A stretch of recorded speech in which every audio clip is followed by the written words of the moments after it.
Wabarakatuh. Waalaikumsalam warahmatullahi wabarakatuh.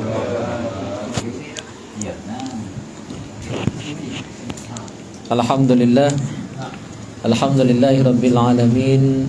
Wassalatu wassalamu ala asyrafil anbiya'i wal mursalin Sayyidina wa maulana Muhammadin wa ala alihi wa sahbihi ajma'in. Amma ba'du. Rabbi syrah li sadri wa yassir li amri wa hlul 'uqdatam min lisani yafqahu qawli. Allahumma faqqihna fid din wa 'allimna ta'wil.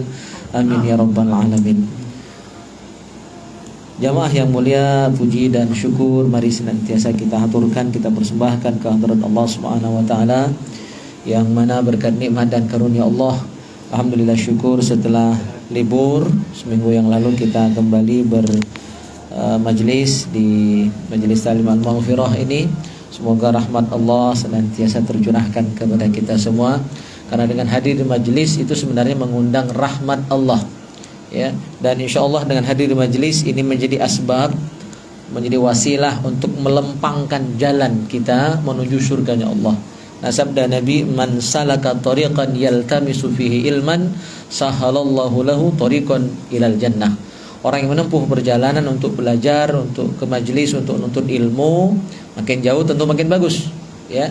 Maka hakikatnya dia, kata Nabi, menempuh perjalanan, membuat jalan, membaguskan jalan, ngaspal jalan, ya, biar menjadi jalan tol untuk nanti menuju surganya Allah Subhanahu wa taala. Alhamdulillah kita bisa hadir di majelis ini dengan segala kesibukan kita, dengan segala aktivitas, mungkin badan capek, sengal, ya kan, dan sebagainya, tetap meluangkan waktu seminggu sekali untuk hadir di majelis ini. Salawat dan salam semoga senantiasa tercurah limpahkan ke hadirat junjungan kita Nabi Muhammad sallallahu alaihi wasallam serta keluarga, sahabat dan umat beliau.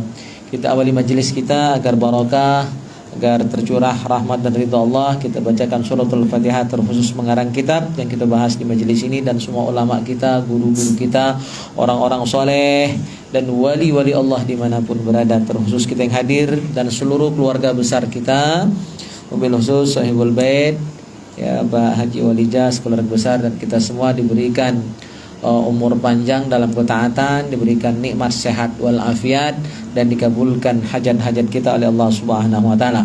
Semoga juga dengan hadirnya kita di majelis ini, Allah akan lahirkan dari kita, ya, dari keluarga kita, anak cucu kita nantinya menjadi generasi yang salih dan salihah. Ala hadhihi niyyah wa kulli niyatin salihah ila hadratin Nabil Mustafa Muhammadin sallallahu alaihi wasallam wa ala alihi wa ashabihi wa azwajihi wa dhurriyyatihi wa ahli baitihi ajmain syai'un lahumul Fatihah. A'udzu billahi minasyaitonir rajim. Bismillahirrahmanirrahim. Alhamdulillahi rabbil alamin arrahmanir rahim maliki yaumiddin. Iyyaka na'budu wa iyyaka nasta'in. Ihdinas siratal mustaqim. Siratal ladzina an'amta 'alaihim ghairil maghdubi 'alaihim waladdallin. Amin. Kita bahas kitab tauhid terlebih dahulu. Sudah lama kitab ini tidak dikaji. Terakhir bahasan kita tentang sifat wajib, sifat mustahil, sifat jaiz bagi Allah Subhanahu wa taala. Jadi tentang Allah sudah kupas tuntas kita bahas. Malam hari ini kita akan lanjutkan mabhasun nubuwat, pembahasan tentang kenabian, tentang kerasulan. Karena ini juga wajib kita imani, yaitu beriman kepada nabi dan rasul. Wa yajibu an ta'rifa anna Allah ta'ala naba'a anbiya wa arsala rusulan mubasysyirin liman ata'ahum bil jannah. Jadi wajib kita pelajari, kita ketahui, dan kita yakini bahwa Allah sudah mengutus para nabi dan rasul. Di kitab yang sudah kita khatamkan bahasanya itu kitab Qatrul Ghaith karya Syekh Nawawi Al-Banten. Nabi itu mengutus rasul sebanyak, kalau nabi itu 124.000 orang nabi. Dari sekian itu yang menjadi rasul 313. Dari sekian itu yang ulul azmi ada 5. Dari sekian itu yang wajib kita ketahui, dari 313 tadi, minimal wajib kita ketahui adalah 25 nabi dan rasul. Nah, ini wajib, ya, wajib tahu siko. Dan tugas nabi dan rasul diutus Allah ke muka bumi ini. Dan ngapo nabi itu manusia, bukan malaikat, bukan jin, ya. Karena rasul itu kan harus menjadi teladan, uswatun hasanah. Teladan itu contoh. Contoh itu harus diikuti, harus dibeloi. Cara makannya, cara minumnya, cara sholatnya, cara puasanya, cara zakat dan sebagainya. Itu harus contoh. Kalau yang dia jadikan Rasul itu malaikat, tak baca tu pun contohnya. Malaikat tak makan, tak minum. Malaikat tak berlaki, tak berbini. Sementara kita, ada wat, nak berlaki, nak berbini tadi kan. Jadi kita kalau nyontoh malaikat berat, sulit. Nyontoh Nabi lagi saroh, apalagi nyontoh malaikat. Ya, maka Nabi itu sengaja diutus Allah. Ya, manusia cak kita, cuma jangan sangko, jangan dianggap, jangan diremehkan sama cak kita persis. Fisiknya mirip cak kita, sama-sama manusia, artinya bukan malaikat. Nabi itu bukan jin, tapi manusia cak kita. Tapi basyarun la kal basyar. Nabi itu manusia tapi tidak seperti manusia pada umumnya. Kita tidur, Nabi tidur juga karena sama-sama manusia, tapi tidur kita tidur Nabi beda. Man tidur kita tidur nian, tidur mati, tidur buntang, ngorok, ngiler boleh. Iler kita bosok, liur kita mamu, hawa nago, iler Nabi tidak wangi. Keringat Nabi wangi. Maka Nabi pernah tidur itu di rumah sahabat, tidur siang. Ya panas kan? Nah, oleh sahabat tadi, pelayannya, bukan sahabat yang punya rumah, pelayan dari sahabat tadi, keringat Nabi itu ditapani di badannya, diambil jadi minyak wangi yang lebih harum dari minyak kasturi. Nabi juga pernah nginap di rumah salah seorang sahabat. Dan zaman dulu kan tidak ada WC kayak gitu ini. Jadi kalau nak kemek malam itu disiapkan semacam wadah lah, mangkok ya. Nah, Nabi bangun malam, ya, kemeklah di ibadah itu tadi. Terus pembantu atau tuan rumah dari itu tadi, yang rumahnya Nabi nginap di situ, bangun juga dulu tapi ranang, aus, akhirnya diminumnya tak sengaja. Entah sengaja entah tidak, yang jelas air seni Nabi tadi diminumnya. Pas pagi-pagi Nabi nak buang, mana lah hilanglah bersih, ternyata diminum. Kata Nabi, kau akan sehat selamanya. Dan benar, tidak pernah sakit kecuali sakit menjelang kematiannya. Sahabat yang minum air seni Rasulullah tadi. Jadi jangan samakan Nabi dengan kita. Nabi itu walaupun manusia, tapi basyarun la kal basyar. Ini wajib kita yakini, agar kita tidak meremehkan pribadi Nabi. Oh, Nabi kan manusia cak kita juga. Memang manusia tapi tidak sama cak kita. Keringatnya lain, air seninya pun lain. Bahkan ini yang kita salut, orang kafir pun salut. Tidak ada satupun manusia yang ketika berdahak, buang air ludah, buang air liur, tidak ada satupun di dunia ini yang berebut nak ngambilnya. Itu cuma Nabi Muhammad sallallahu alaihi wasallam. Tak pernah ketika beliau buang air liur, buang ingus, buang dahak, tu campak ke tanah. Tangan sahabat tu berebut nak napani. Dan begitu mereka mendapatkan dahak, air liur, air ludahnya Rasulullah, itu dengan penuh semangat diusapkan ke seluruh tubuhnya, barokah. Dan Nabi tidak marah. Itu bagian dari tabarruk. Wong sekarang bid'ah, syirik, ya. Itu tidak terti, tidak kati yang nuhankan Nabi, menghormati ia, cinta ia, tapi nyembah tidak kati. Jadi itu salah paham. Itu tabarruk, bukan bagian dari kesyirikan, tidak. Dan itu banyak dicatat dalam kitab-kitab hadis, dalam buku-buku sejarah. Kalau nyalahkan itu tidak terti urusan, ya. Sampai segitu. Kita siapa nak napan di ludah kita? Belari lagi aduh. Kalau kita ngomong muncrat ngences, nutup mulut kawan. Lain hawa kita. Nabi. Nah, itu loh bukti beliau itulah basyarun lakal basyar, manusia yang tidak seperti manusia pada umumnya. Wajib kita yakini seperti itu. Bahkan ludah Nabi itu jadi obat. Sayyidina Abu Bakar kan ketika merewangi beliau hijrah masuk ke dalam Gua Tsur, dan di sana Abu Bakar digigit ular. Diambil Nabi tangan beliau, dibacakan doa, diludai. Ya, ludai ala kadarnya, bukan ngumpul ke banyu ludah semuanya, enggak. Itu sembuh seketika. Makanya wong kita, ya, para ulama, guru-guru yang galak dipintai doa itu juga nyemur-nyemur itu juga. Cuma ada ngumpul ke banyu ludah masuk ke dalam gelas sudah. Nah, dukun-dukun pun melok gawe itu kan. Ya. Nah, kenapa? Ludah orang soleh, apalagi ludahnya Rasulullah, itu barokah.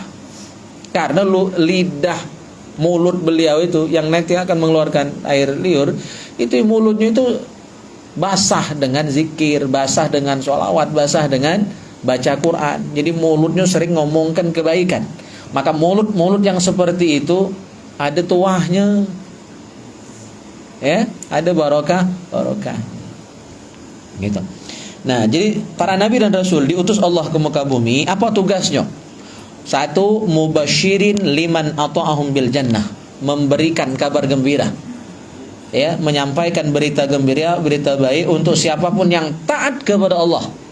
Yang taat itu nurut, patuh, ya, denger kata, tidak nyeleweng, tidak nyimpang, tidak bantah, tidak tekak, tidak keras kepala, kering otak, nurut.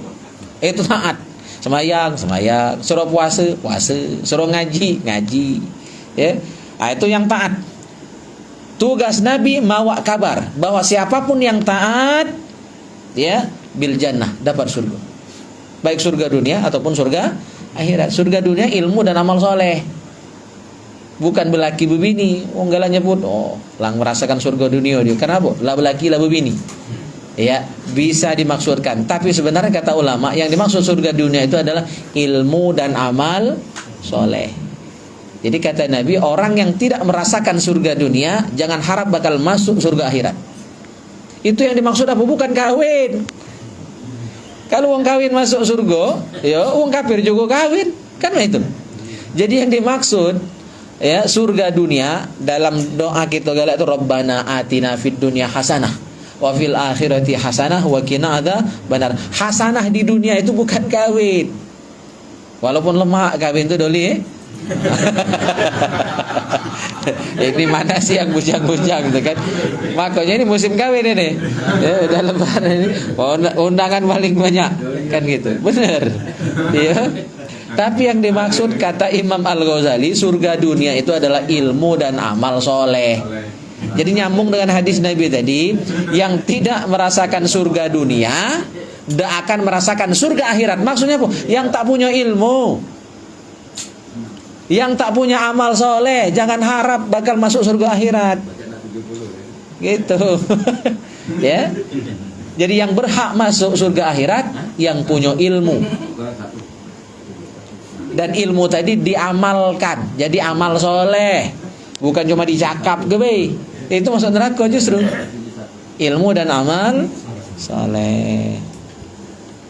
Itu tugas Nabi yang pertama. Seluruh Nabi bawa kabar yang sama. Siapapun yang taat masuk surga. Ya surga dunia, ya surga akhirat. Contoh surga dunia itu dengan ilmu dan amal soleh, kita hidupnya tenang, bahagia. Kalau orang kati ilmu agama, walaupun dia punya segalanya, pikirannya rungsing, ada masalah dikit pening. Ya, terkenal lah terkenal, kaya lah kaya raya. Ya, belaga, cantik, pasangan ada galau lengkap. Tapi ngapa banyak yang bunuh diri, artis-artis? Di luar negeri khusus, di Korea, di Jepang tuh banyak yang bunuh diri. Padahal kurang apa? Duit paling banyak, terkenal lah sudah. Ngapa? Kering dari ilmu. Wabil khusus ilmu agama. Jadi dia cuma materi itulah yang dia kejar. Itulah dapat galau, tapi masih ada kosong di hati. Nah, kita ini orang Indonesia wabil khusus, walaupun buntu masih pacak berkelakar. Masih baca gelagar, walaupun banyak masalah, tenang main gap, lupa lah itu. Jadi saya sepakat dengan Gus Baha itu, ya, orang Islam itu walaupun tak semayang masih bahagia dia, karena berkat ada iman walaupun dikit di hati. Apa muncrat kelepon? Muncrat, ya, Masya Allah. Itu saking bahagianya tuh kan, telepon pecah. Allah Akbar. Jadi bentuk surga dunia itu kita bahagia, pacak tertawa, walaupun buntu, walaupun susah, walaupun udara panas saat ini kan, walaupun mantang sehari, walaupun berdagang sehari juga menari, kita masih pacak tertawa, masih pacak berkelakar. Itu tanda bakal bahagia tuh. Orang yang di dunia bahagia, akhirat bakal senang, bakal bahagia. Jangan sehari dunia saja, sehari akhirat. Dunia buntu, miskin, tak kalah bayang, akhirat masuk neraka. Timbean. Nauzubillah. Yang kedua, wa mundzirin liman asahum bin nar. tugas para nabi dan rasul, yang tugas ini dilanjutkan guru-guru kita. Jadi para ulama, ya, para dai itu menyambung tugas para nabi. Maka Nabi mengatakan al ulama waratsatul ya, ulama itu pewaris para nabi. Apa yang diwarisi? Bukan duit, ilmu. Ya, diwarisi dari Nabi itu ilmu. Dan ilmu tadi disampaikan, disebarkan, ngajak orang masuk surga, ya, nakuti orang jangan sampai masuk neraka. Nah, maka tugas kedua para nabi dan rasul adalah wa mundzirin liman asahum binar, memperingatkan, nakuti, ngasih punishment, ya, agar orang takut jangan sampai durhaka, jangan sampai maksiat, karena ahli maksiat masuk neraka. Walaupun dengar, ya, walaupun dengar masuk neraka. Apalagi lama, dengat lagi tak lemak. Dengatnya di neraka itu seharinya itu 1000 tahun. Ansat, ya, kalau masuk neraka sehari sama dengan 1000 tahun. Maka kalau pajak jangan masuk. Nah, itu yang kedua. Yang ketiga, para nabi dan rasul itu dalam rangka menjalankan tugasnya diberi Allah bekal. Ya, salah satu bekalnya penguat dakwah mereka agar tidak diremehkan umatnya, ya. Dikasih apa mereka? Wa ayyadahum bil mu'jizat, diperkuat dakwah para nabi dan rasul tadi dengan mukjizat. Terus wal ayat al-bahiro, dan ayat-ayat tanda-tanda kekuasaan Allah atau ayat-ayat Allah yang diturunkan juga kepada mereka, al-bahirat, yang terang, yang berkilau, yang bersinar. Jadi nabi itu diperkuat dengan mukjizat dan ayat. Dan mukjizat para nabi itu disesuaikan dengan zamannya, masanya. Kalau Nabi Musa itu diutus pada masa ilmu sihir kuat, ya, dukun-dukun kuat. Maka mukjizat Nabi Musa itu adalah mukjizat yang disesuaikan zaman beliau diutus jadi nabi. Maka mukjizat Nabi Musa itu tangannya pacak bersinar, ya kan? Terus tongkatnya pacak jadi ular. Beliau bisa membelah lautan, yang mana ahli sihir pada masa itu tidak pacak nyainginya. Jadi mukjizat itu dia harus lebih hebat dari kehebatan orang pada masa itu. Maka mukjizat itu adalah khariqul adat, sesuatu yang terjadi di luar adat, di luar kebiasaan, yang tak sanggup ditandingi. Itu mukjizat. Dan mukjizat nabi-nabi itu beda-beda sesuai dengan zamannya. Nabi Isa mukjizatnya adalah kedokteran, karena pada masa Nabi Isa itu dokter itu lagi pada masa puncak-puncaknya, ya. Jadi orang yang paling hebat zaman itu yang pacak ngubati, para dokter, para tabib, bukan dukun, tabib.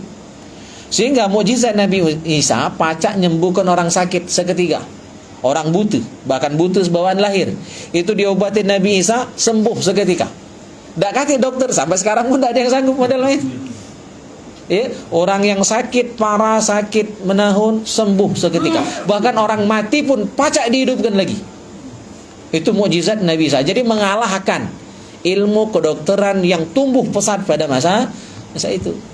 Akhirnya ada yang meragukan, barangkali lo mati yang dihidupkan Nabi Isa itu baru mati sehari 2 hari, wajar, mungkin belum mati ini anda itu. Jadi kebetulan. Ada yang tidak percaya.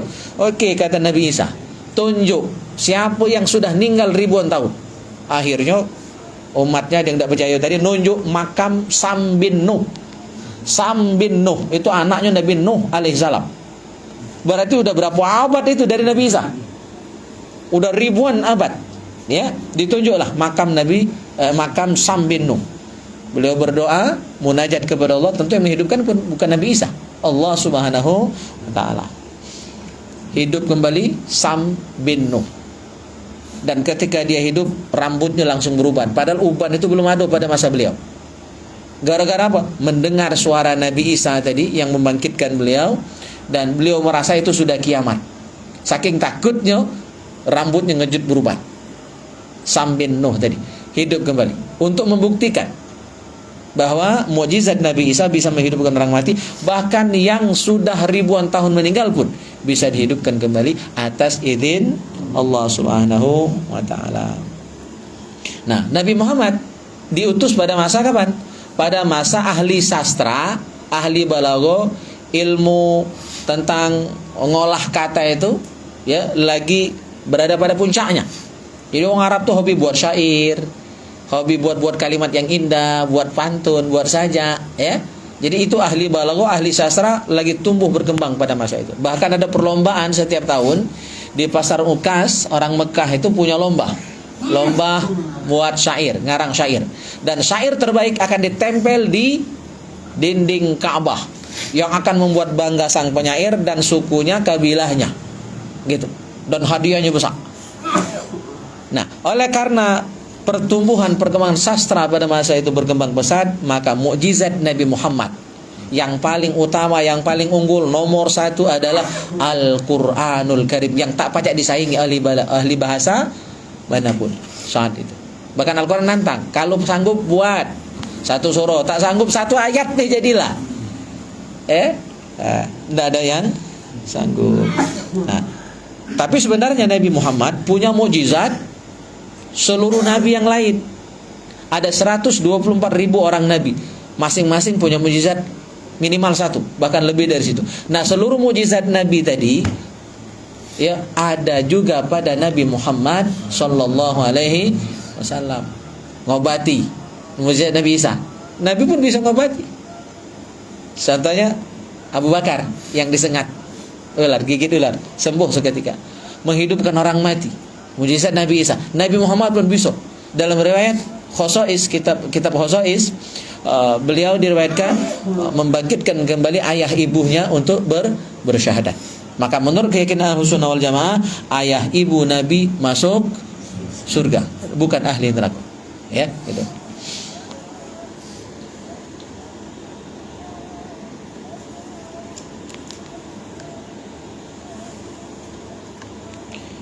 Berikut, wa yajibul iman tafsilan bi kulli wahidin minhum mimman dzukira fil Qur'an al-aziz aw sunnah as-sahihah wa man ada dzalika yajibul iman bihim ijmalan wa sahih annahu la ya'lamu adaduhum illa Allah taala.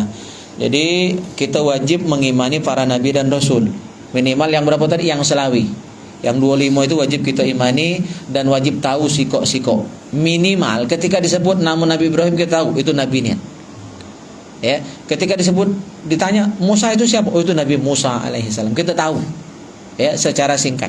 Jangan sampai dia tahu siapa Musa itu. Oh, wakku misalnya kan. Wak Musa. Padahal ada Nabi Musa, benar. Gitu. Minimal itu sudah dianggap tahu. Tapi kalau tidak tahu sama sekali 20 nama Nabi dan Rasul itu, ketika ditanya ini Nabi atau bukan? Bukan loh gitu kan?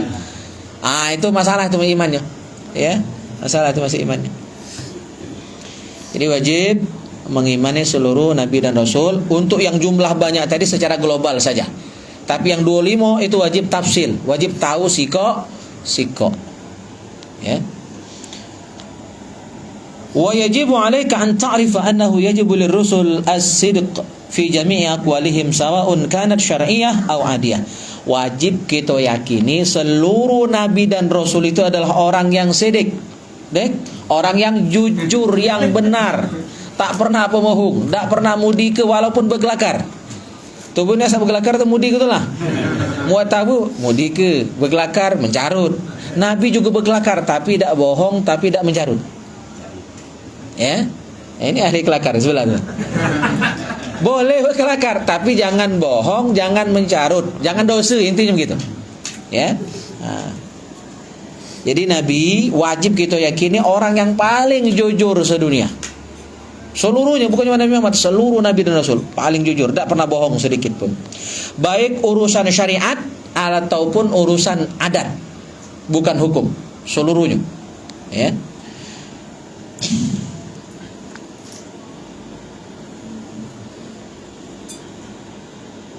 Wa dalilu ala zalika al-mu'jizat.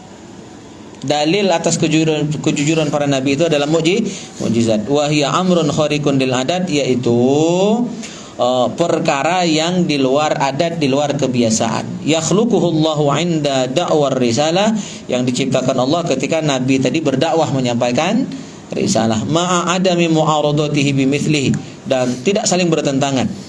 Munazzalun manzilata qaulihi ta'ala. Kedudukan mukjizat itu setara dengan firman Allah, sama dengan firman Allah. Yang dimaksud dalam firman Allah, sadaqa abdi fi kulli ma ballaghahu anni. Telah benar hambaku, maksudnya para nabi dan rasul itu, dalam setiap fi kulli ma ballaghahu anni, dalam setiap yang disampaikan oleh Nabi itu, anni, dariku. Ya, kata Allah Subhanahu wa taala. Contohnya kan syiqaqil qamar, terbelahnya bulan, wa masyis syajar, berjalannya pohon. Jadi salah satu mukjizat Nabi itu kan pohon, ketika beliau mau buang air. Zaman dulu kan belum ada WC. Ketika beliau mau musafir, mau buang hajat, kan padang pasir itu ada, terang mai. Ya kan? Maka demi ya melindungi Nabi, ya menutupi aurat Rasulullah, pohon itu mendekat melindungi Rasulullah ketika mau buang hajat. Dan informasi pohon itu sampai sekarang masih hidup. Pohon itu sampai sekarang masih hidup. Wa tasbihil haso, kerikil bertasbih. Itu salah satu mukjizat Nabi. Terus wa nuzulil Quran, dan turunnya Al-Quran. Dan pohon kurma juga menangis. Awalnya mimbar Nabi itu pohon kurma. Ya. Terus ada tukang kayu yang pinter, baru dirubah. Nah, ketika perubahan dari batang kurma menjadi mimbar yang bertingkat 3, ya, itu mau diganti mimbar tadi, dia nangis. Dan suara tangisnya terdengar jelas. Sampai dikosok oleh Nabi, kita kakek jumpa lagi di surga, ya kan? Barulah tenang pelpa itu batang kurma tadi. Pacak ngomong, ya, gitu. Onta lagi ngamuk, onta di Madinah saat itu, ya, tidak ada satupun orang yang sanggup menenangkan unta itu. Nabi yang ngancap, digosok Nabi kepalanya, ngadu unta tadi bahwa tuan dia sudah menyiksa dia. Disuruh begawi, ngangkut barang berat, tapi makan minum tidak perlu diperhatikan. Disuruh begawi, baik. Dia ngadu dengan Nabi Sallallahu Alaihi Wasallam. Dan Nabi perintahkan untuk diucul ke unta itu. Ya, itu. Nah, itu bukti kebenaran. Dan itu terekam dalam sejarah, banyak saksinya. Sehingga untuk dikatakan bohong tidak mungkin. Karena kabarnya mutawatir. Ya, gitu. Baik, satu lagi kita bahas malam hari ini, wa annahu yajibu lahum al-ismah. Wajib kita yakini seluruh nabi dan rasul itu adalah al-ismah, terjaga, terlindungi. Dari apa? Wa hiya hifzullah ta'ala zawahirahum wa qulubahum minal ma'asi kabairiha wa saghairiha.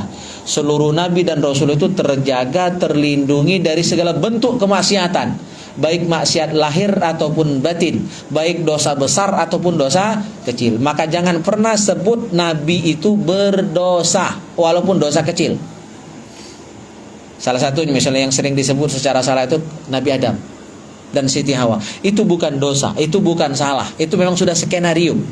Karena memang dari awal beliau itu diciptakan untuk menjadi khalifah di muka bumi, ya kan? Wa idz qala rabbuka lil malaikati inni ja'ilun fil ardi khalifah. Jadi bukan khalifah di surga, khalifah di bumi. Dibuatlah skenarionya. Iblis terbudi di situ sebenarnya. Dia merasa dialah yang menjadi sebab Nabi Adam dan Siti Hawa diturunkan. Padahal dari awal skenarionya begitu. Ya kan, yang buat skenario Allah. Ya, biar ada sebab, biar ada alasan turun ke bumi tadi. Nah, itu skenarionya dibuat seperti itu. Jadi jangan katakan Nabi Adam berdosa karena itu, kurang ajar gitu. Ya, nyebut salah bakmi gitu, nenek moyang gitu. Itu kan nenek moyang gitu. Maka kata Gus Baha itu kurang ajar. Kalau kita nyebut itu sebagai dosa dan kesalahan Nabi Adam dan Siti Hawa, itu sudah diatur, itu udah takdir Allah. Itu udah takdir Allah. Ya. Nabi Adam hanya menjalani, dan kita semua makhluk ini hanya menjalani qada qadarnya Allah. Kita hadir malam hari ini di majelis ini takdir Allah. Ada orang kata baru malam hari ini takdir Allah. Alhamdulillah. Ya kan? Mang Wahab hadir malam hari ini di tengah kesibukan beliau. Alhamdulillah. Itu takdir. Ya, Masya Allah, luar biasa. Jadi seluruh nabi dan rasul itu terjaga, terlindungi. Jadi kalau pecahnya salah yang dilakukan nabi dan rasul, jangan sebut itu dosa. Jadi salah Nabi itu jadi hukum.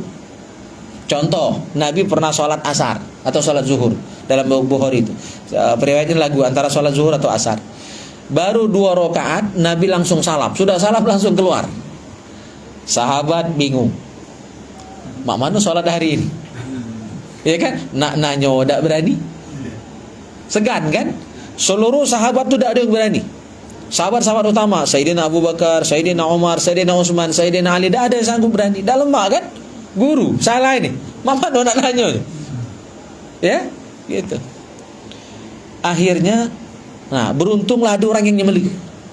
Jadi orang nyemela itu, ya, itu ada gunanya juga pada saat-saat tertentu. Namanya Zulyadain. Dia ini orang Arab Badui, orang Arab dusun. Cara orang dusun kan jeplas-jeplos. Dia tak perlu mikir ke nadab. Cuma ada guna penting. Dan gara-gara dia nanyo, akhirnya jelas pertanyaannya, permasalahannya. Jadi Zulyadain akhirnya yang keluar. Yang lain tak berani. Nanyo, ya Rasul, sholat kita hari ini memang dikurangi jumlah rakaatnya atau engkau lupa? Nabi, aku lupa. Sebenarnya dilupakan oleh Allah agar ada hukum setelah itu. Kalau Nabi tidak pernah lupa, maka kita tidak akan kenal yang namanya sujud sahwi. Jadi hukum sujud sahwi itu lahir dari lupanya Rasulullah pada saat itu. Itu sengaja dilupakan Allah agar terbit hukum. Bukan kekurangan, bukan aib lupanya Nabi itu jadi hukum. Kan gitu. Nah, jadi jangan pernah nisbahkan dosa, salah, maksiat besar atau kecil, lahir ataupun batin kepada para nabi dan rasul. Itu kurang ajar. Itu tidak beradab. Ya, na'udzubillah. Nah, yang sering kita dengar sehari-hari kadang-kadang ini. Tanpa disadari itu sudah kurang ajar dengan Nabi. Oh, Nabi juga manusia, Nabi juga kadang salah. Nah, itu kalimat sering kita dengar. Jangan kita ucap dalam. Saya tadi ngucap itu ya maaf dalam konteks pembelajaran. Karena itu sudah sering didengar, sering kita dengar di masyarakat. Itu tidak boleh. Ya, dosa itu. Kalau tidak tahu oke lah. Kalau tahu, insyaallah, nauzubillah. Dalilnya kenapa para nabi dan rasul itu ismah, ya, terjaga, terlindungi, atau istilah yang kita kenal tuh maksum. Nabi dan Rasul itu maksum, ya, terjaga dari maksiat dan dosa. Dalilnya adalah annallaha amarana bil iqtida' bihim. Karena Allah memerintahkan kita untuk mengikuti mereka. Fi aqwalihim, pada ucapan mereka, wa afalihim, pada perbuatan mereka. Ya. Nah, itu sesuai dengan firman Allah, wattabi'uhu la'allakum tahtadun. Ikutilah mereka para nabi dan rasul agar kamu dapat petunjuk, agar kamu dapat hidayah. Firman Allah yang lain, fattabi'uni yuhibbukumullah. Ikutilah aku, kata Nabi, maka kalian akan dicintai Allah, akan disayangi oleh Allah Subhanahu wa taala. Dalam ayat lain disebutkan, ya, innallaha la ya'muru bil fahsya. Allah tidak pernah memerintahkan yang keji, yang mungkar, yang maksiat dan dosa. Wa ma atakumur rasul fakhudhuhu wa ma nahakum anhu fantahu. Apapun yang dibawa Nabi, ambil, pakai, teladani. Apapun yang dilarang, hindari, cegah, jangan gawikan. Nah, karena Allah pasti memerintahkan kebaikan, tidak mungkin, ya, Nabi itu melakukan kemaksiatan. Karena kalau maksiat itu dilakukan para Nabi, berarti kita wajib ikut juga. Padahal dalam ayat disebutkan, innallaha la ya'muru bil fahsya. Allah tidak pernah menyuruh yang fahsya, yang keji, yang mungkar, yang salah itu tidak pernah diperintahkan oleh Allah Subhanahu wa taala. Baik, dari sifat-sifat Nabi baru kita bahas dua, ya. Nah, selanjutnya insyaallah akan kita lanjutkan pada bahasan yang akan datang. Baik, sampai di sini ada nak ditanya? Ya. Waalaikumsalam warahmatullahi wabarakatuh. Jadi kan Nabi kan ikut perang Ustaz. Ya. Juga Nabi juga berdarah kan, biar berdoa untuk perang. Apakah Nabi itu pernah melukai orang, membunuh orang waktu perang? Waalaikumsalam warahmatullahi wabarakatuh. Jadi Nabi itu ikut perang, ya. Ada istilah perang itu, ada perang Ghazawah, ada perang Sariyah, ya. Itu Ghazawah itu kalau tidak salah yang Nabi ikut langsung jadi panglima perangnya. Sariyah itu yang Nabi hanya mengutus saja sahabat untuk ikut perang. Ada dua jenis perang pada masa Nabi. Dan rata-rata perang itu hanya membela diri, ya, bukan cak melawan, bukan, ya. Sifatnya hanya bela diri demi mempertahankan Islam. Dan seumur hidup Nabi cuma sekali, itu pun tak sengaja, karena itu tadi mau menyerang Nabi, ya, dari belakang, dan Nabi bunuh dia itu tanpa sengaja. Nabi itu rahmatan lil alamin. Bahkan musuh pun masih diperlakukan dengan baik. Ya, contohnya misalnya siapa itu namanya? Barsiso ya. Atau saya lupa namanya, yang itu pernah pedang itu sudah di leher Nabi. Dan dia berkata, siapa yang pocok nolong engkau wahai Muhammad? Ya. Apa kata Rasulullah? Allah yang nolong. Begitu mendengar kata Allah, orang kafir tadi langsung jatuh pedang. Diambil Nabi pedangnya dan giliran. Nah, sekarang siapa yang nolong kau? Dah ganti, dah baca. Dimaafkan oleh Rasulullah. Jadi sebegitu sayangnya Nabi, karena tugas beliau itu menyampaikan dakwah, bukan menuwong. Kalaupun bunuh itu terpesa, darurat. Itu pun cuma dalam sejarah, kalau tidak salah cuma satu, yang Rasulullah langsung yang bunuhnya. Itu pun tanpa sengaja. Ya, itu. Aku pernah dengar penjelasan bahwa sampai sekarang ini masih ada nabi yang masih hidup. Itu Cak Manoten. Ya. Jadi nabi yang masih hidup tuh kalau yang masih di dunia itu dua. Nabi Khidir dan Nabi Ilyas. Ya. Dan kedua nabi ini setiap musim haji kumpul di Masjidil Haram. Setiap musim haji kumpul di Masjidil Haram. Nabi Ilyas itu penjaga daratan, jenggotnya panjang. Maka kalau di hutan, ya, misalnya tersesat, maka doa saja agar dipertemukan ya oleh Allah dengan Nabi Ilyas untuk bisa memberi petunjuk jalan. Beliau itu yang diutus, ya, yang ditugaskan oleh Allah untuk menjaga daratan. Dan kalau yang di lautan, ya, yang menjaga lautan, ya, itu Nabi Khidir alaihi salam. Nah, dua nabi itu yang masih hidup di bumi ini sampai hari kiamat atas izin Allah Subhanahu wa taala. Tapi kabar ini tentu ada yang tidak setuju, silakan. Pro dan kontra itu pasti ada. Terus kalau yang nabi masih hidup tapi tidak di bumi, itu di langit, ya, itu adalah Nabi Isa. Karena beliau ketika mau disalib itu kan diangkat, ya, wa rafa'nahu makanan 'aliyah, diangkat Allah ke tempat yang tinggi, ya. Nah, itu Nabi Isa. Dan Nabi Idris yang masuk surga karena ngimbang ke selop. Nah, itu. Jadi yang di bumi Nabi Ilyas dan Nabi Khidir. Tentu itu khilafiyah. Ada yang percaya, ada yang tidak. Nah, kalau saya dapat informasi itu dari kiai guru saya, Kiai Balian. Beliau kalau ceramah dulu lagi masih mudanya sering menyampaikan tentang itu ketika tausiah biasanya Maulid Nabi, beliau kupas masalah itu. Nanya, nilai tema apa tadi? Apa? Bang kawin tadi ya? Ada soal mati ya? Iya, mati. Soal setelah ruh kita dia waktu sakaratul maut kan ruh itu kan diangkat ya. Nah, baliknya roh itu waktu posisi kita mandi, ya. Nah, kemudian waktu kita di kain kapan, waktu di keranda, dia kan balik lagi roh itu, balik lagi kemana arah roh itu? Kalau seandainya balik ke jasad lagi kan, berarti hidup itu barang itu. Nah, ini ke jadi orang bertanya itu kemana lah balik roh ini kan? Apa ke jasad, apa kemana kan dia pacak tahu istilahnya, ada istilahnya orang yang ngantar dia tahu segala apa dia tahu itu. Yeah. Itu yang pertama. Yang kedua kan kita nih galak saano apa terlupakan apa tidak tahu ya kan. Banyak orang ngomong bahwa malam pertama di kubur itu adalah malam yang paling dahsyat, ya. Beda dengan malam pertama pengantin baru, ya. Nah, kalau kadang tuh kita kan cuman pacak bantu dengan istilahnya yasin, tahlil, doa, ya. Tapi di sini ada aku pernah dengar itu yang sholat hadiah itu yang lebih dahsyat lagi jadinya pertolongannya. Apakah benar itu? Iya. Serem kalau pertanyaan. Iya. Iya. Jadi keterangan pertanyaan pertama itu ada di kitab Syarhus Sudur karya Imam Jalaluddin As-Suyuti dan juga dalam kitab Tadhkiratul Qurtubi.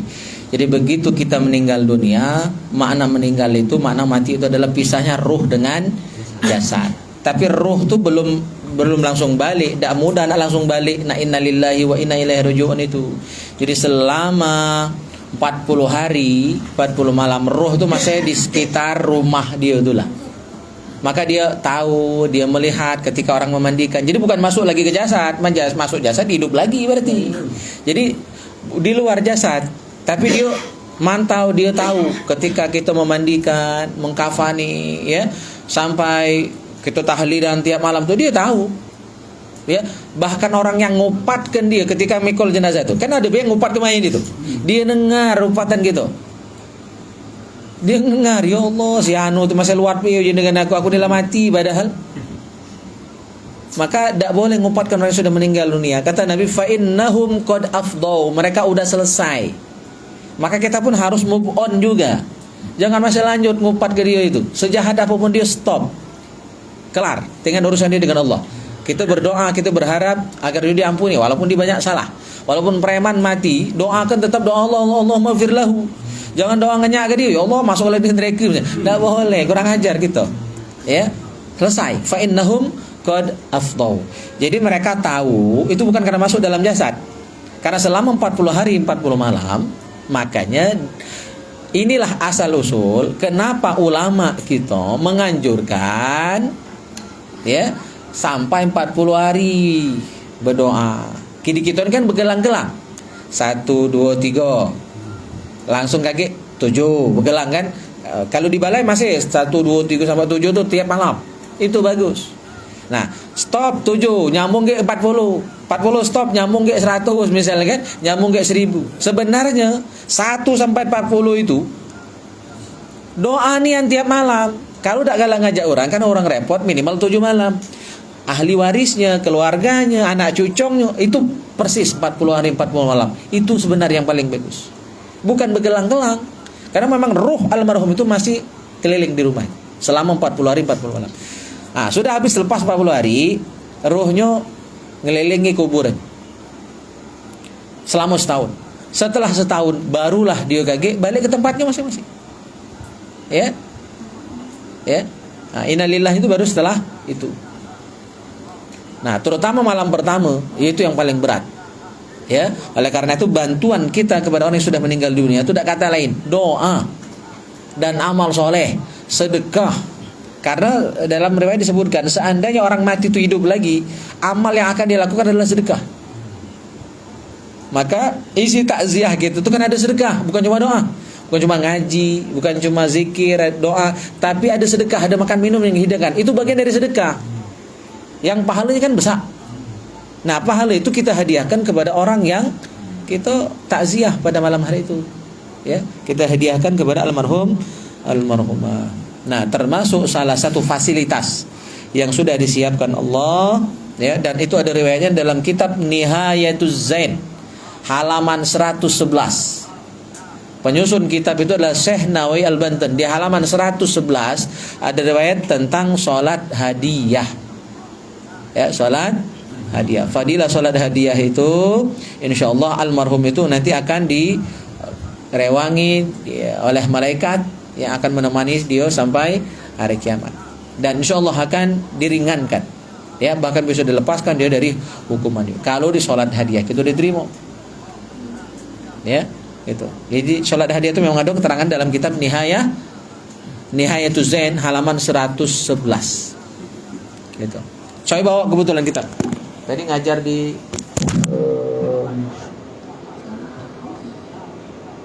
Musola Andor halaman 111.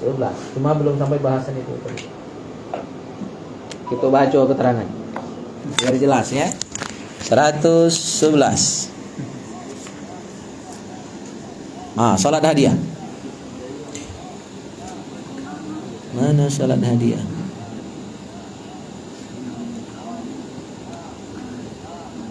Nah, ini. La ya'ti 'alal mayyit ashad min al-lailatil ula. Malam yang paling dahsyat itu adalah malam pertama mayit di dalam kubur. Farhamu bis sadaqah. maka sayangi mereka yang sudah masuk dalam kubur itu, yang sudah meninggal dunia itu dengan sedekah. Jadi cara menyayangi orang yang sudah meninggal dunia, sedekah atas nama mereka, apapun. Sedekah apapun. Air minum, makanan ringan, sedekah ilmu. Itu kan sedekah kan? Ya. Sedekah itu umum, bukan cuma harta baik. Sayangi orang yang sudah meninggal dunia itu dengan sedekah mayamut terhadap orang yang sudah meninggal dunia. Faman lam yajid, kalau tidak mampu sedekah, untuk misal tidak baca nak sedekah atas nama mayit walaupun dikit misal, maka caranya adalah fal yusalli rakaatain, salat sunnah 2 rakaat. Sunnahnya sunnah mutlak, salat sunnah 2 rakaat. Yuqra'u fihima, dibaca pada 2 rakaat tadi, ay fi kulli rakaatin minhuma, setiap rakaatnya membaca 1 al-Fatihah marratan sekali, 2 wa ayatul kursi marratan, ayat kursi sekali, 3 wa alhaakumut takatsur marratan sekali, Fatihah sekali, ayat kursi sekali, alhaakumut takatsur sekali. Terus wa qul huwallahu ahad asyrata marrat, kulhu sebanyak 10 kali. Rakaat 1 dan 2 sama, Fatihah sekali, ayat kursi sekali, alhaakumut takatsur sekali, kulhu 10 kali. Wa yaqul ba'da salam, setelah salam baca doa pendek. Allahumma inni shallaitu hadhihi sholata wa ta'lamu ma uridu. Allahumma ba'ats thawabaha ila kubri fulan bin fulan.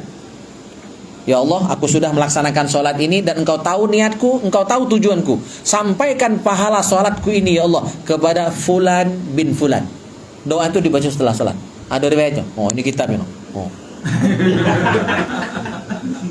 Terpeci belum mau kitab ini? Pertanyaan itu. Terpeci. Apa fadilahnya? Fadilahnya adalah faya ba'atsullahu min sa'atihi ila qabrihi alfa malak ma'a kulli malak nur wa hadiyah yu'nisuhu ila yaumi yunfakhu fis sur. Setelah kita melaksanakan salat tadi, kalau salat kita tentu diterima oleh Allah Subhanahu wa taala. Ya, kalau tidak diterima karena salatnya mungkin salah, tidak benar, tidak ikhlas, ya, maka tidak dapat fadilah ini. Kalau salat kita diterima, maka saat itu juga Allah kirim ke kubur almarhum tadi 1000 malaikat. 1000 malaikat. Setiap malaikat tadi membawa cahaya dan hadiah yang yu'nisuhu, yang akan menemani almarhum almarhumah sampai hari kiamat tiba. Direwangi malaikat. Ya, direwangi malaikat. Itu. Nah, sholat ini cuma sekali untuk satu orang yang meninggal dunia, dan boleh tiap malam tapi dengan orang yang berbeda-beda. Misal malam ini si A, malam besok si B, terus ya. Jadi boleh tiap malam, dan tidak harus untuk orang yang baru meninggal baik. Yang sudah meninggal bertahun-tahun yang lalu boleh. Ya, kita melaksanakan sholat ini. Cuma yang paling butuh pertolongan yang baru meninggal memang, yang belum malam pertama. Maka sholat ini malam pertama takziah. Udah maghrib, ya, sambil menjelang waktu isya, nah kita kerjakan sholat ini. Ada dasarnya ya. Ada lagi.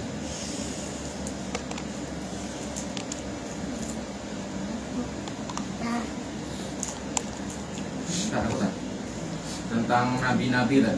Di India kan banyak dikenal dewa-dewa tuh kan. Nah, ada tidak kemungkinan bahwa yang di itu tuh nabi dan rasul? Iya. Baca tafsir Al-Misbah jilid 15. Al-Misbah jilid 15 di tafsir Juz Ammah. Jadi, dan di tafsir lain juga disinyalir, terutama oleh ulama-ulama tafsir kontemporer. Jadi yang dianggap Tuhan saat ini, yang dianggap dewa saat ini oleh agama-agama tertentu, itu sebenarnya menurut sebagian ulama itu sebenarnya nabi, minimal wali Allah, yang karena kesolehan mereka orang salah paham. Bahkan sebenarnya sejarah penyembahan berhala, orang yang dibuat berhala itu orang soleh pada masanya. Nah, yang masih hidup itu sebagai yang sezaman, yang semasa dengan orang soleh tadi, ya, itu kan tahu bahwa ini orang soleh, bukan Tuhan. Ini bukan itu, hanya orang soleh atau minimal nabi, ya. Nah, maka tanda cinta mereka itu buat gambar, buat patung untuk menghormati. untuk mengabadikan agar yang generasi di bawahnya terkenang, ya tahu, oh ini orang soleh. Tapi makin lama makin jauh dari masa Nabi tadi, karena ada loss informasi, ya, atau ada berita yang salah, akhirnya yang tadi hanya orang soleh dianggap Tuhan. Jadi asal usul penyembahan berhala itu patung orang soleh, gambar orang soleh. Makanya dalam Islam dilarang buat patung. Makanya Nabi Muhammad diharamkan oleh ulama kita buat gambarnya, apalagi buat patungnya, takutnya cak itu. Ya, jadi orang-orang soleh, Lata, Manat, Uzza, Hubbal, yang jadi sembahan orang itu awalnya orang soleh biasa. Karena kita ini contoh sanak keluarga baik. Tidak usah ke masalah ketuhanan itu. Sanak keluarga. Kalau kita tidak memperkenalkan anak cucung kita dengan misannya, dengan mindunya, dengan mentelunya, dengan wak-waknya, maka sampai kapanpun anak kita tidak kenal sanak. Asa tahu bersanak itu kapan? Di kantor polisi. Budak tadi begoco. Atau yang bagus tuh kapan tahu sanak? Setelah menikah. Waktu berasan, waktu berdatangan, cerita, loh ternyata masih bersanak. Nah itu bagus. Ya kan? Yang tak bagus itu waktu di kantor polisi, urusan di pengadilan baru tahu man bersanak. Tapi sudah terlanjur, perkara lah berjalan. Saya nak nyabut berkas tadi perkara tadi. Nah, contohnya mah itulah. Karena ada informasi yang tak lengkap, tak sempurna di generasi berikutnya. Ya. Jadi maka dalam kitab tafsir Al-Misbah jilid 15 disebutkan bahwa sebenarnya Siddhartha Gautama itu nabi. Orang soleh pada masanya. Dan kalau diperhatikan ajaran-ajaran Hindu, Buddha itu mirip ajaran Islam. Ajaran kasih sayangnya itu mirip. Ya, sebenarnya seluruh agama ini satu rumpun, cuma sudah mengalami perubahan-perubahan.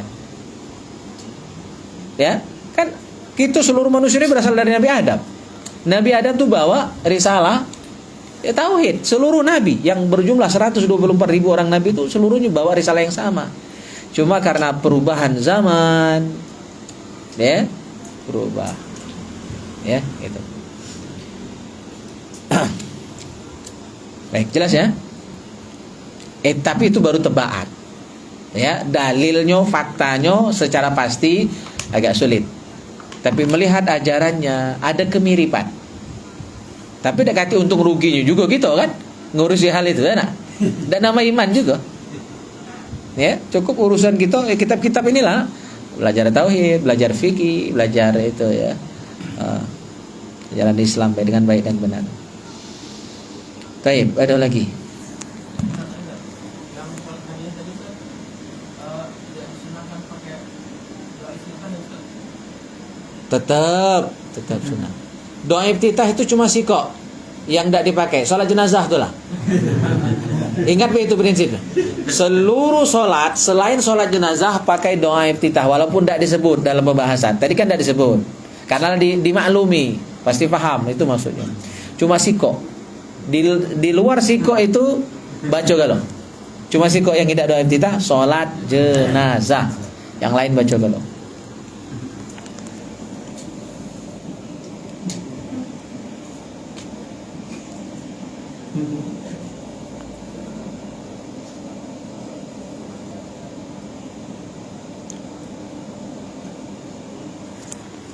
Oke, terakhir kita bahas kitab karena dibuka ini harus dibaca oleh dibuka nih.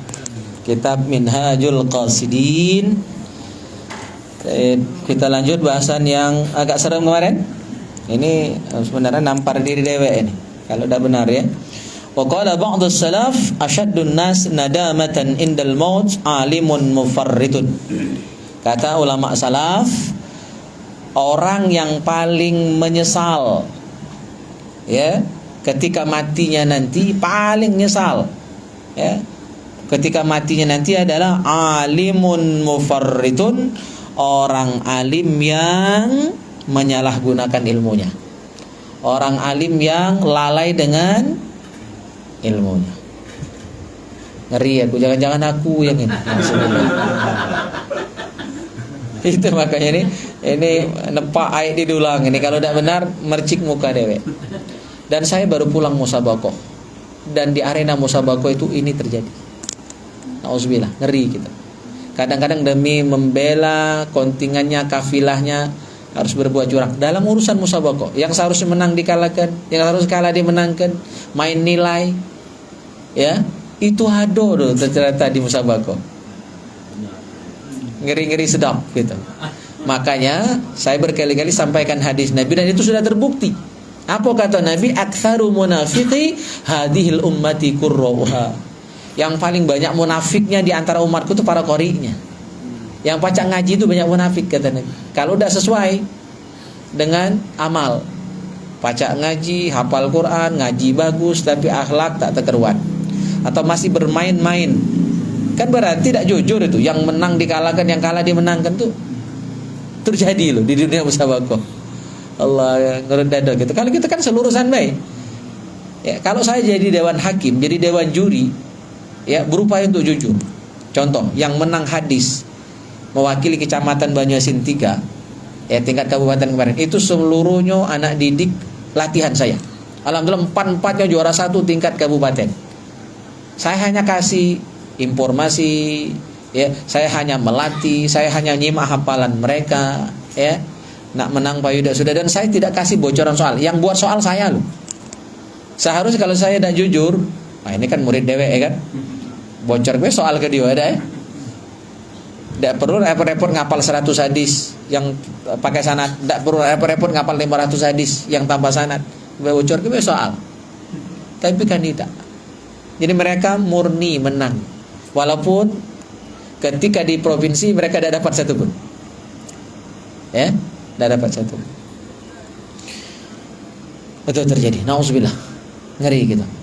Nah, ini yang nanti bakal paling nyesal tuh yang itu. Orang yang berilmu tapi lalai dengan ilmunya atau menyalahgunakan ilmunya, paling nyesal di akhirat kayak gitu. Kenapa? Siksa yang paling berat itu dia.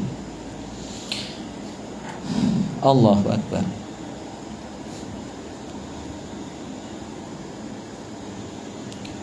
Wa'alam anna al-ma'hus 'ala al-'alim ay yakuma bil awamir wan nawahi wa laysa 'alaihi ay yakuna zahidan wa la mu'ridun 'anil mubahat. Jadi yang dituntut dari orang alim, orang yang berilmu itu, kata pengarang kitab, adalah dia melaksanakan perintah dan meninggalkan larangan. Jangan sampai sebaliknya, ya, ngajak wong tapi dia tidak ngawe kan, melarang wong tapi dia ngelakukannya. Nah, itu terbalik. Tidak terlalu dituntut dari orang alim itu harus zuhud dan berpaling dari hal-hal yang mubah. Ya, jadi intinya beliau ingin mengatakan orang alim ini ada dua macam. Ada yang dia ketat terhadap urusan dunia. Jadi dia hidupnya nak saron ya, hidup sederhana, yang seperti misalnya Umar bin Khattab. Dia cuma punya baju satu, tampalannya 12, makannya cuma semacam menu makanan setiap harinya, itu pun paling cuma sekali sehari. Ya, nah, itu bagi yang memilih jalan itu silakan. Agak ketat dalam urusan dunia. Tapi juga ada yang longgar dalam urusan dunia, sehingga dia tetap makan banyak, nikmat, makan klepon, makan kacang dan sebagainya, ya, minum yang lemak-lemak, ngeteh, ngopi dan sebagainya. Itu tidak terlarang karena itu mubah. Jadi dua jalan itu silakan kita mau pilih yang mana? Jalan zuhud atau tidak zuhud. Ya, tetap menggunakan nikmat duniawi. Yang penting kita bersyukur. Ya, bukan dalam konteks memuaskan hawa nafsu. Ya, boleh. Karena itu halal kan? Beli mobil silakan, beli pesawat silakan. Yang penting dipakai untuk taat. Ya, gitu. Nah, ada beberapa contoh ulama. Karena apa kata beliau? Fa innan nas yatafawatun. Manusia itu macam-macam. Manusia itu beda-beda. Yang tak biasa saro disuruh saro, ngeri. Yang biasa lemak disuruh saro. Kalau bisa jadi murtad dia. Nah, nauzubillah ya. Nah, jadi orang itu beda-beda, makomnya lain-lain. Contoh Sufyan Ats-Tsauri. Beliau ini yang memilih jalan hidupnya pengen yang lemak. Dan ini thariqah ini dipakai oleh thariqah Syaziliyah. Apa kata beliau? Silakan makan lemak, tidur nyenyak di kasur yang paling empuk, baju yang paling bagus, makan yang paling nikmat. Kalau dengan itu kita bersyukur kepada Allah, di mana salahnya? Nah, dan langkah ini ternyata ikut pada thariqahnya Sufyan Ats-Tsauri, di mana beliau, ya, kana hasanul matam, biasa makan lemak. Jadi tabi'in yang namanya Sufyan Ats-Tsauri yang banyak diikuti ulama-ulama Thariqah Syadziliyah biasanya, itu beliau makannya lemak-lemak. Ya. Dan beliau mengatakan, ngapa makan lemak? Wa kana yaqul inna dabbah idza lam yuhsan ilaiha fil 'alf lam ta'mal, karena ibarat kita punya engonan kita itu tidak diberi makan, galak tidak dibegawi, ngamuk dia, ngamur. Cak Unto yang tadi pada masa Nabi itu karena apa? Disuruh begawi berat tapi dikasih makan tidak, dikasih minum tidak. Nah badan kita ini cak itulah juga. Kalau disuruh semayang siang malam, kasih makan tidak, kasih minum tidak, berontak dia. Nah jadi biar dia nurut, dikasih makan lemak. Asalkan sudah makan lemak, ibadat, jangan tidur. Itu yang paling penting, ibadat itu jangan tinggal. Silakan makan lemak, tapi dengan itu bersyukur dan gunakan badan yang udah makan lemak tadi ibadat, gitu. Nah, kalau cara Imam Ahmad bin Hanbal sebaliknya. Jadi maksud saya, makan lemak tak lemak itu tidak jadi masalah. Yang penting ada taat di dalamnya. Itu pilihan. Itu pilihan. Kalau Imam Ahmad bin Hanbal, yasbiru min khushunatil aish ala amrin nasib. Beliau tahan hidup sarung, tahan hidup susah, tahan hidup menderita. Ya, gitu. Baik, terakhir malam hari ini kita bahas wa min sifati ulama al-akhirah ay ya'lamu anna ad-dunya haqirah. Di antara ciri sifat karakter ulama akhirat, ulama yang benar-benar niat ulama sesungguhnya itu adalah dia tahu bahwa dunia ini hina. Dunia ini hina. Dunia ini sementara. Wa anal akhirah syarifah, dan bahwa akhirat itu mulia. Akhirat itu kekal dan abadi, akhirat itu selamanya. Wa annaha kad-darratain. Nah, gambaran dunia dan akhirat itu bagaikan dua orang yang bermadu. Akor kira-kira madu. Bini pertama dan bini kedua tuh jarang akor. Kata kawan biar akor itu 3, jangan 2. Kalau dia 2 pasti bersaing, kalau 3 dia sara kan. Karena istri kan itu adalah 3 kan, jadi 3 baru akor. Jangan 2 tanggung. Kita ragam 3. Mana Ji? Jadi dunia dan akhirat kata ulama itu bagaikan 2 orang bermadu, jarang akor. Maksudnya kalau kita cinta dunia, akhirat bakal tinggal. Kalau kita lebih mengedepankan akhirat, dunia juga biasanya tinggal. Agak saro nak menyeimbangkan dunia akhirat, agak berat. Walaupun ada kan orang yang berbini 2 akor dan serumah boleh, jarang-jarang. Yang kebanyakan tak akor, babalah. Ustadz bebini 2 babalah, ya kan? Gitu. Pada umumnya orang berbini 2 jarang akor. Nama itulah gambaran dunia dan akhirat. Kalau kita ngejar dunia, akhirat kadang-kadang tinggal. Dan banyak yang tinggal, sibuk mencari, sibuk mantang, sibuk berdagang, sembahyang tak, puasa tidak. Itu yang terjadi. Jadi pecah orang bermadu. Maka yang ulama sesungguhnya fahum yu'athirunal akhirah, mereka lebih mendahulukan akhirat, lebih mengedepankan akhirat. Wala tukhalifu af'aluhum aqwalahum, dan ucapannya tidak bertentangan. Perbuatan tidak bertentangan dengan ucapan. Artinya serasi omongan dengan perbuatan. Gitu. Wa yakunu mailuhum ilal ilmin nafi' fil akhirah, dan kecenderungan mereka ulama akhirat ini adalah ilmu yang manfaat, ilmu akhirat. Jadi dia kalau belajar ilmu yang untuk membangun semangat ibadahnya, bukan ngejar ilmu kepacaran. Misalnya yang agak rawan itu belajar apa, misalnya belajar ngaji belagu, apa niatnya? Kalau niatnya agar semangat ketika membaca Al-Quran, bagus. Tapi niatnya kadang belajar ngaji belagu, apa niatnya? Agar bisa tampil, agar diundang. Kalau diundang dapat sekian, itu yang bahaya. Ya, itu yang bahaya. Jadi kalau ulama akhirat fokusnya di ilmu yang memotivasi untuk ibadat, agar apa? Takut untuk maksiat, ilmu membersihkan hati. Itu fokus ulama akhirat. Wa yajtanibuna al-ulum allati yakillu naf'uha itharan lima ya'zumu naf'uhu, dan dia menghindari ilmu-ilmu yang sedikit manfaatnya. Ada manfaatnya, cuma tidak banyak, dan rata-rata manfaat tadi cuma untuk dunia saja. Jadi lebih ngejar akhirat daripada dunia. Dan yakin kalau kita ngejar akhirat, dunia ngiring. Ibarat apa kata Kiai Zainuddin almarhum, nanam padi rumput tumbuh. Nanam rumput mustahil padi akan tumbuh. Padi itu akhirat, rumput itu dunia. Kalau kita ngejar akhirat, dunia pasti ikut. Yakinlah itu. Tapi sampai di sini bahasan kita, alhamdulillah wa syukurillah, semoga bisa diamalkan, dipraktekkan dalam kehidupan kita sehari-hari. Ada nak ditanya sebelum ditutup? Sudah mah? Mengaji? Nah, sudah, alhamdulillah. Kalau nanya juru kunci itu selesai, dah katik lagi ya, perpanjangan waktu, habis. Ya.